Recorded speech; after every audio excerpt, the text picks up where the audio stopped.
ಈಗ ಒಂದಲ್ಲ ಒಂದು ವೇದಿಕೆಯಲ್ಲಿ ಎಲ್ಲರೂ ಭೇಟಿ ಮಾಡಿರ್ತೀವಿ ಅಂಡ್ ಎಲ್ಲರೂ ಬಂದು ಹರಿಸ್ಬೇಕು ಅನ್ನೋದು ಇಟ್ಸ್ ಗುಡ್ ಅಲ್ವಾ.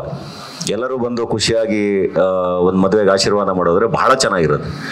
ಆ್ಯಂಡ್ ಇನ್ನೂ ಒಂದಿಷ್ಟು ಪ್ರಶ್ನೆಗಳನ್ನ ನೋಡಿದೆ, ಇವ್ರನ್ನ ಕರಿತಾ ಇದ್ದಾನೆ, ಅವ್ರನ್ನ ಕರಿತಾ ಇದ್ದಾರೆ, ಅವ್ರನ್ನ ಕರಿತಾ ಇದ್ದಾರೆ ಅಂತ. ಯಾಕೆ ಎಲ್ಲರೂ ಕರಿಬಾರ್ದು ಅಂತ, ಯಾಕೆ ಎಲ್ಲರೂ ಕರಿಬಾರ್ದು? ನಾನು ಹೇಳ್ತಿರೋದು ನಾವು ನಮ್ಮ ಯಾರ ಜೊತೆನಾದ್ರು ಏನಾದ್ರು ಡಿಫ್ರೆನ್ಸಸ್ ಇದ್ರೂ ಅವ್ರನ್ನೂ ಕರಿಬೇಕಲ್ವ. ಒಂದು ಹಳ್ಳಿಲಿ ಅಣ್ಣ ತಮ್ಮದಿರೇ ಕಿತ್ತಾಡ್ಕೊಂಡಿರ್ತಾರೆ, ಮೂರು ಪಾರ್ಟಿ ಮಾಡ್ಕೊಂಡಿರ್ತಾರೆ, ಏನೇನೋ ಜಗಳಾಡಿರ್ತಾರೆ, ಎಲ್ಲ ಮಾಡಿರ್ತಾರೆ, ಮಾತೇ ಬಿಟ್ಟಿರ್ತಾರೆ. ಒಂದು ಮದುವೆ ಸಮಾರಂಭ ಅಂತ ಬಂದರೆ ನಮ್ಮ ಮನೇಲಿ ಒಂದು ಫಂಕ್ಷನ್ ನಡೀತಾ ಇದೆ, ನಾನು ಹೋಗಿ ಎಲ್ಲರನ್ನೂ ಕರಿಬೇಕು ಅಂತ ಹೋಗಿ ಎಲ್ಲರನ್ನೂ ಕರೀತಾರೆ ಅವರು. ಆ್ಯಂಡ್ ಅವರು ಎಲ್ಲರೂ ಇದು ಮದುವೆ ಸಮಾರಂಭ, ನಮ್ಮ ಅಣ್ಣನ ಮದುವೆ ಆಗ್ತಿದೆ, ನನ್ನ ತಮ್ಮನ ಮದುವೆ ಆಗ್ತದೆ, ನಮ್ಮ ಅಣ್ಣನ ಮಗಳದ್ದು ಆಗ್ತಾ ಇದೆ, ಇಲ್ಲ ನನ್ನ ಫ್ರೆಂಡ್ ಆಗ್ತಾ ಇದೆ, ಅದು ಏನೇ ಡಿಫ್ರೆನ್ಸಸ್ ಇದ್ರು ಎಲ್ಲರೂ ಬಂದ್ಬಿಟ್ಟು ಅವ್ರು ಕರೆದಿದ್ದಾರೆ ಅಂತ ಮದುವೆನ ಅಟೆಂಡ್ ಮಾಡಿ ಹೋಗ್ತಾರೆ. ಸೊ ಈ ಥರದ್ದು ಒಂದು ಶುಭ ಸಮಾರಂಭ ಎಲ್ಲರೂ ಸೇರೋಕ್ಕೆ ಒಂದು ಅದ್ಭುತವಾದ ವೇದಿಕೆ ಆದರೆ ಅದರಲ್ಲಿ ತಪ್ಪೇನಿದೆ. ಸೊ ಹಾಗಾಗಿ ಎಲ್ಲರೂ ಬರಬೇಕು, ಎಲ್ಲ ತುಂಬ ಖುಷಿಯಿಂದ ಬಂದು ಎಲ್ಲರೂ ಹರಿಸ್ಬೇಕು.